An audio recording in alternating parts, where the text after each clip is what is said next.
Hey guys, welcome back to the Real Southern Garden. I'm Sarah, and today we're talking about winter and how I hate winter. I've always hated it since I was a little girl, and it's kind of funny because I grew up on the Texas Gulf Coast where it's super warm and practically tropical all the time. But I now live in the deep south, northwest of Atlanta, Georgia, and we don't even get much winter here, but we get enough that if I can't be outside in my garden overalls and a short sleeve shirt, then I'm over it. It's just too cold. Plus everything is mostly ugly for the most part. Not everything, but a lot of things. Anyway, I did spend one winter in Chicago, so I do know what real winter is like. It was negative 28 the year I was there. I was there for the polar vortex of 2018 or 2019, whatever that was, and props to everyone that lives way up there up north. It's beautiful, but boy, is it cold. So down here, I've got about 6 weeks left after Christmas, and then my daffodils start popping up, and it is springtime. So it will be here before you know it. But that said, there are two things that I do love about winter. One is that the weeds really slow down, like they kind of quit growing. So that is a bonus because I pull everything by hand here. I don't use any chemicals. It's me the whole growing season trying to keep things at bay. So that's number one. Number two is you can really see what gardens are made of. The evergreen structure that really holds them up, the backbones of the garden. And a lot of times you can't really see it during the growing season, but you can definitely see it right now. So I'm adding things all the time to my garden. This is going to be this part will only be a year old next year, but we've lived here almost 3 years. That'll be 3 years in March. And I'm really picky about what I add because even though you'll hear people say gardening is an experiment, take it lightly, this or that, that is true. But plants are expensive, people, right? They're expensive.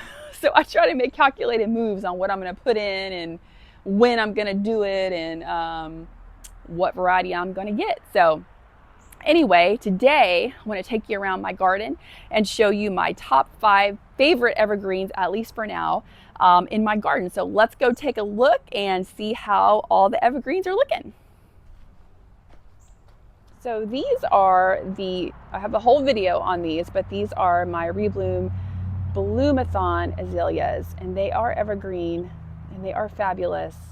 And they're one of my top picks, I believe down to zone 6, if I remember correctly. I'm going to double check on that. Zone 5 or 6. They're a beautiful coral color, and you can't beat them. Like I said, they're evergreen year round. And then in the back, we have the Green Mountain boxwood, and it is my favorite boxwood. I just love the way it grows in a nice, beautiful, controlled shape. You don't even have to really shear it very much. Those are pretty young still, of course. I have my camellia, my Yuletide camellia in the middle. And then another Green Mountain right over here. And then, of course, the other side mirrors this. And then I have wintergreen boxwood that I have in front of my hydrangeas. And, of course, they are also evergreen. They're a little bit smaller than the Green Mountain.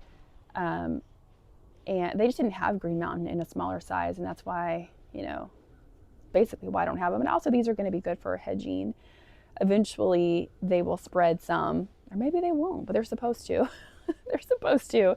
They get a little bit more shade up here, but they've been really healthy, and I'm very happy with them. Then we have this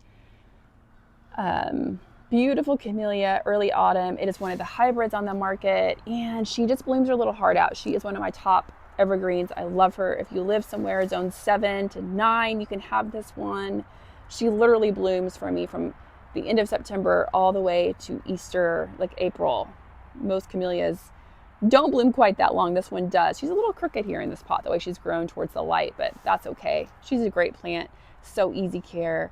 I highly recommend her.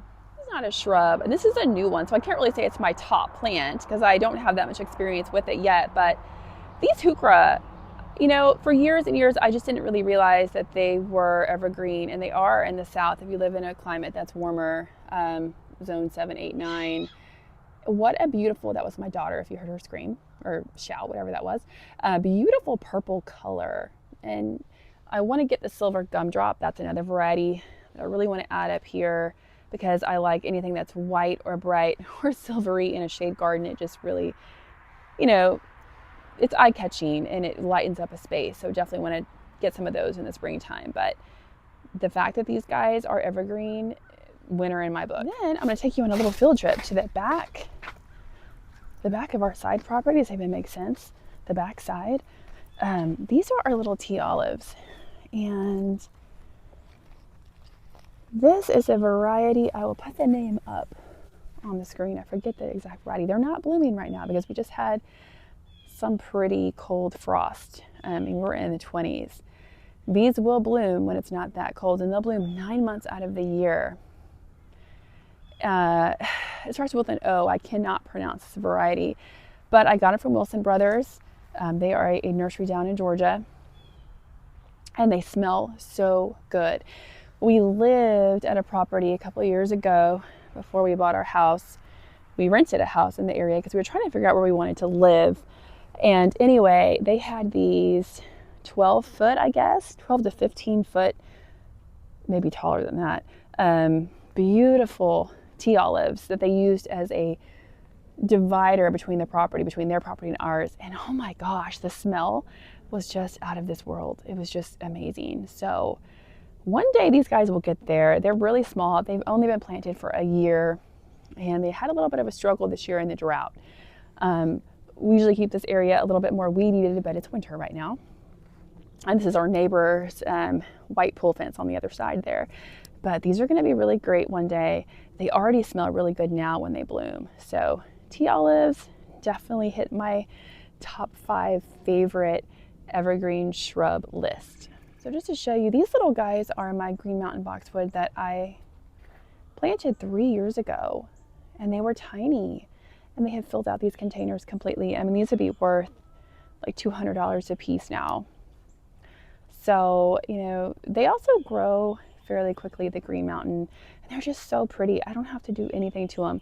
This particular area here, we are waiting to add, I believe we're going to do block when we fix these terraces, or, you know, something that looks like stone that is block.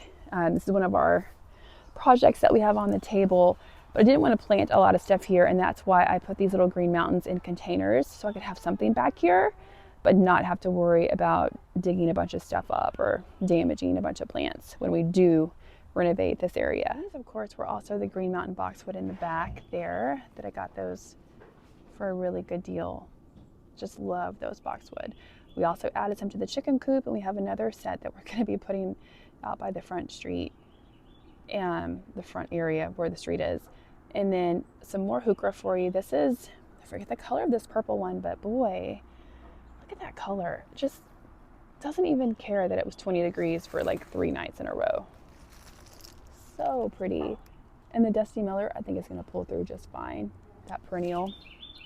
I mean, we're zone 7, zone 8, give or take, so it should be just fine as well. But heuchera is quite outstanding, I must say. Hey guys, thanks so much for watching. I hope you liked this video, and if you did, if you'll hit that subscribe button and give us a thumbs up, we would appreciate it. We will see you back here next time at the Real Southern Garden. Bye.